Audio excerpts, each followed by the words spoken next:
Hey, what is up guys, Seth here and welcome to another deck profile. This time it's Spirit Beasts, and damn do these guys really get around. These guys are amazing at just, changing in and out of the field, just getting in and out of your face with all of their great effects and just all of the shenanigans that these guys can do. So this deck has a lot of potential, and if it gets more support, I fully support that, the cards that may come out for this deck.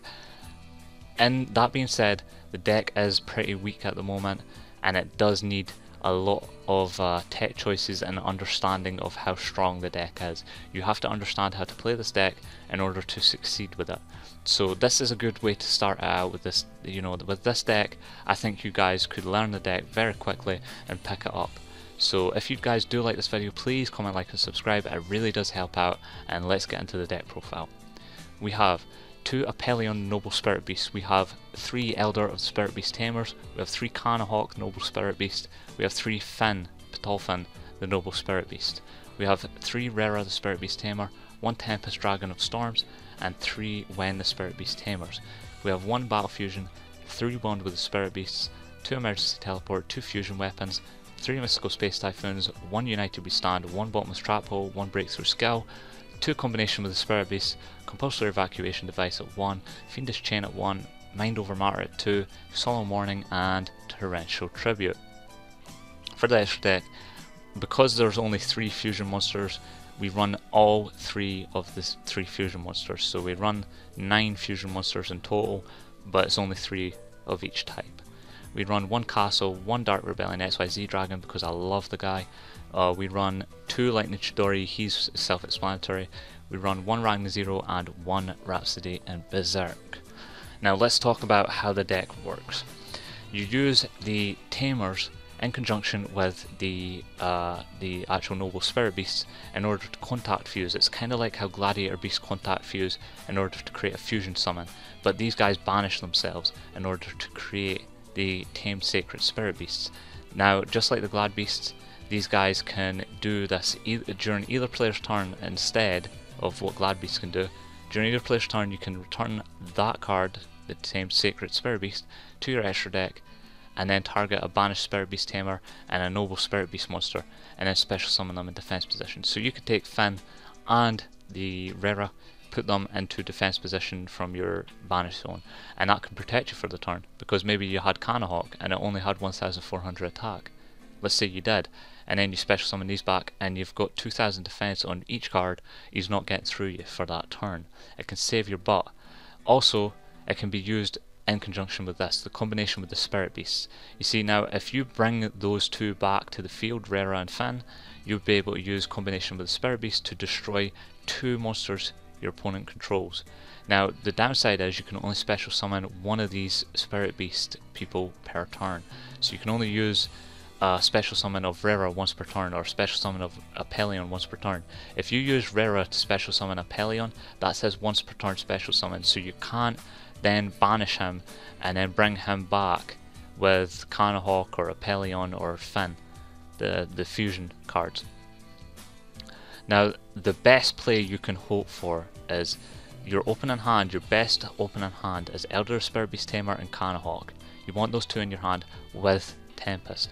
Why do you want to do that? Because you want to normal summon these 2 together, use Canahawk's effect, and then you want to banish those 2, get Canahawk, the fusion version, bring those 2 to the grave with its effect, and then add a Spirit Beast card from your deck to your hand. Then you use Tempest, banish those 2 again, the Elder Tamer and the Canahawk, then special summon them back with this card's effect by bouncing it back to the extra deck, special summon these 2, banish them again for a contact fusion of Petolfin the tamed sacred spirit beast.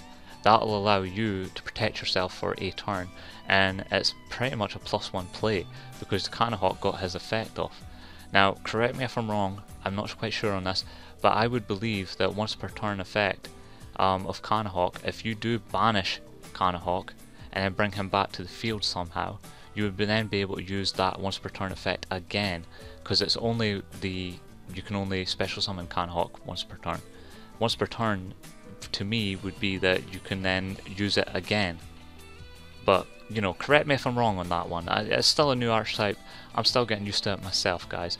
But I understand this archetype and I love this archetype. It has a lot of potential. What it is missing is two things, and I'll explain them very quickly so that you guys can get on and play this deck. It's missing a parallel world fusion. Parallel world fusion is its effect means that what you'll do is you'll take the elemental hero fusion monster in your extra deck, and then monsters that are banished. So instead, in this case, you would use the elder. Say that these two are banished, you would then use these two, return them to your grave or return them to your deck, whatever way they want to work it, Konami want to work it. Return them to the deck and fusion summon something else from your banish zone. So I think that's what's missing, and I also believe it's missing another fusion card of, say, 2300 attack. I'm not making it broken, I'm just saying 2300 attack, and then it has an effect that it can return one of your say Spirit Beast monsters or Spirit Beast cards to your grave, and then pop one card on the field, destroy one card on the field, or return it to the hand. I think that's what the deck is really in need of. It only has one way of, well, technically it has two. It has two ways of field removal. It has Ptolfin. Ptolfin's really good at what he does, but he also has combination with the Spirit Beast, which is also very good at what it does, but it's not fantastic by any means. A lot of other decks have broken means of abusing field control, such as Khalifor Archive and the such. You know, it's good, but there's not enough field removal.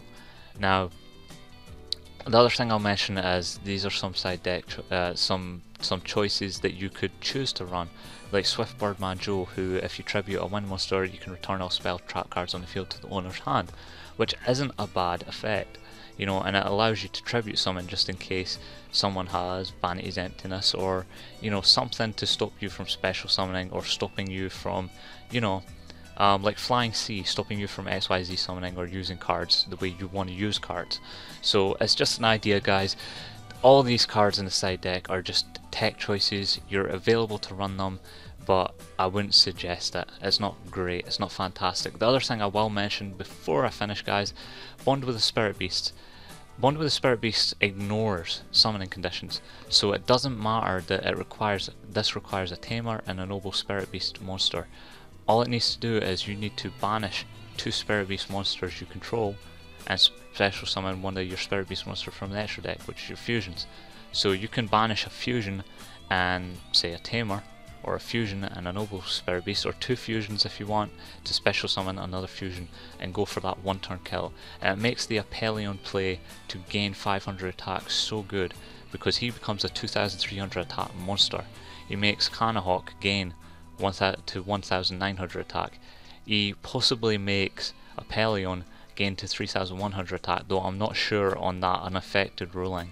That unaffected by other card effects may make him unaffected by Apelion, but it's like Tensin and Forbidden Lance. If you guys don't know the ruling, look up Tensin, Fire Formation Tensin and Forbidden Lance. It makes me think that Apelion's effect would allow Apelion, the tamed Sacred Spirit Beast, to gain that attack boost and be 3100 attack. Otherwise, this deck, the only way this deck gets over that 3000 attack barrier for a Khalifor killer, the only way it does it is you use Kanahawk, you summon Kanahawk, you use Fusion Weapon, and then you use Apelion's effect. That'll give him 3400 attack. Otherwise, you're using United We Stand, which is why we run United We Stand. It's actually very good in this deck to be able to have a deck that freely switches out between 2 and 3 monsters on the field. You know, you have 2 fusion monsters on the field, then you bounce one back and you're immediately given a plus 800 attack because you have United We Stand on Kanahawk. So it gains 2400 attack instead of the 1600 it was getting before. So try and keep up with me, guys. Anyways, this deck is fantastic. I think you guys should try it. I have already mastered this deck to the point where I can't do anything more with it. That's why I've been saving this deck profile for last. This is one that I'm pretty proud of. I think it's got tier 2 potential and I enjoy the deck. It's a very fun deck. It is easily the one that I've had the most fun with. in the past few months. It's not on the level of different dimension demons, but it is very fun to play around with, so try it out, see for yourself. If you do like this video, please comment, like and subscribe, and share this video. It really does help me out, it really does help out the channel, and you know, it helps people in Yu-Gi-Oh who are unsure of how to play spirit beasts or how to build spirit beasts. You know, if you share this video, someone who didn't know how to play spirit beasts might learn actually how to play them. So anyways guys, comment, like and subscribe, and I'm punching out.